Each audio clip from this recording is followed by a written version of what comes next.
મેં ઘણા બધા પોલીસ અધિકારીઓ અને પોલીસ કર્મચારીઓને મોર્નિંગ વોક કરતા જોયા છે, એક્સરસાઇઝ કરતા જોયા છે, પણ એક ઘટના એવી છે કે પોલીસ અધિકારીઓને મોર્નિંગ વોક એટલા માટે કરવું પડ્યું કારણ તેમને એક આરોપીને મોર્નિંગ વોક કરતા પકડવો હતો. અત્યારની વાત છે.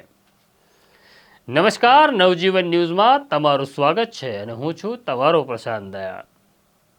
સ્વાસ્થ્ય માટે મોર્નિંગ વોક કરવું કે રનિંગ કરવું ઉત્તમ બાબત છે અને ઘણા બધા પોલીસ અધિકારીઓ પોતાના સ્વાસ્થ્યની ખૂબ ચિંતા કરે છે અને તેઓ મોર્નિંગ વોક, રનિંગ અને એક્સરસાઇઝ નિયમિતપણે કરતા હોય છે.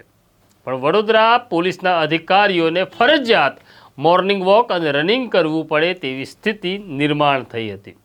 કેટલીક ઘટનાઓ બહુ રમૂજભરી હોય છે, તેનો ભાર લેવાની જરૂર નથી.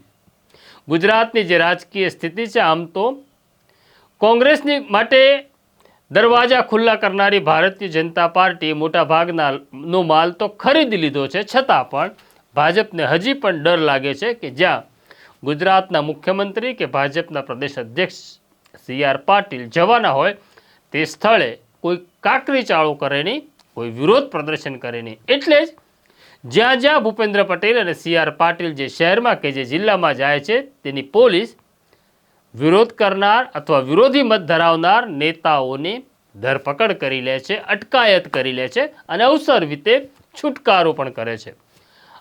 આવી જ ઘટના 3 દિવસ પહેલાં બની હતી. આ ઘટના નવી નથી, 3 દિવસ પહેલાંની ઘટના છે. ઘટના એવી છે કે વડોદરાની સર સયાજી રાવ યુનિવર્સિટીની અંદર હાજરી આપવા માટે ગુજરાતના મુખ્યમંત્રી ભૂપેન્દ્ર પટેલ આવવાના હતા.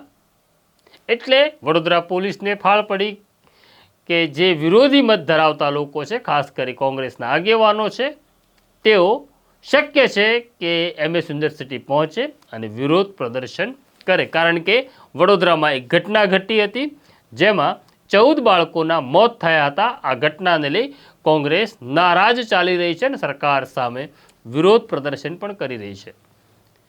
મુખ્યમંત્રી વડોદરા આવવાના હોવાને કારણે વડોદરા પોલીસે કોંગ્રેસીઓને ઘરમાં જ નજરકેદ કરી લીધા હતા. આ બહુ સહજ પ્રક્રિયા છે, પણ કોંગ્રેસના શહેર પ્રમુખ છે જેમનું નામ છે ઋત્વિજ જોશી. ઋત્વિજ જોશી નજરકેદ ન રહ્યા.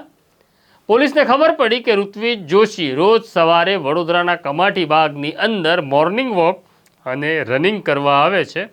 એટલે વડોદરા ક્રાઇમ બ્રાન્ચના અધિકારીઓ જાણે પોતે પણ મોર્નિંગ વોકર અને રનર હોય તે રીતના કમાટી બાગમાં આવી ગયા. તેમણે જોયું કે રોજ પ્રમાણે ઋત્વિજ જોશી મોર્નિંગ વોક કરી રહ્યા છે, એટલે પોલીસ અમલદારો તેમની પાછળ પાછળ મોર્નિંગ વોક કરવા લાગ્યા. એક તબક્કો એવો પણ આવ્યો કે ઋત્વિજ જોશીને અંદાજ આવી ગયો કે પાછળ ખાનગી કપડામાં ટ્રેકસૂટમાં રહેલા પોલીસ અમલદારો છે, એટલે તેઓ જાણે રનિંગ કરતા હોય તેવો ડોળ કર્યો. એટલે પોલીસ અધિકારીઓ પણ રનિંગ કરવા લાગ્યા. આખરે તેમને પકડી લેવામાં આવ્યા કમાટી બાગમાં. આખી ઘટના વાયરલ પણ થઈ, જેનો ફાયદો ઋત્વિજ જોશીએ ખૂબ લીધો અને બધા ખૂબ હસ્યા, ખૂબ મજા કરી અને મુખ્યમંત્રી જેવા ગાંધીનગર જવા રવાના થયા એમ થયા ત્યારે પોલીસે ઋત્વિજ જોશીને ચા પાણી નાસ્તો કરાવી ઘરે મોકલી આપ્યા હતા. તો આ છે આપણી ગુજરાત પોલીસ, આ છે આપણા નેતાઓ જેમને પોલીસ આવી રીતના અટકાયત કરે છે.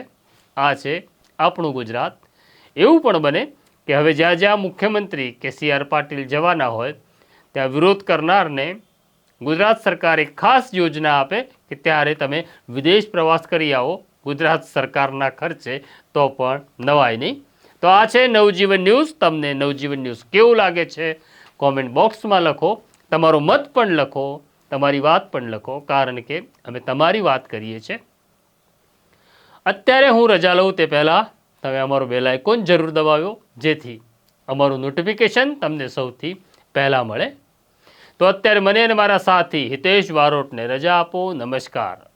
વૈષ્ણવજન તો તેને કહીએ જે પીડ પરાઈ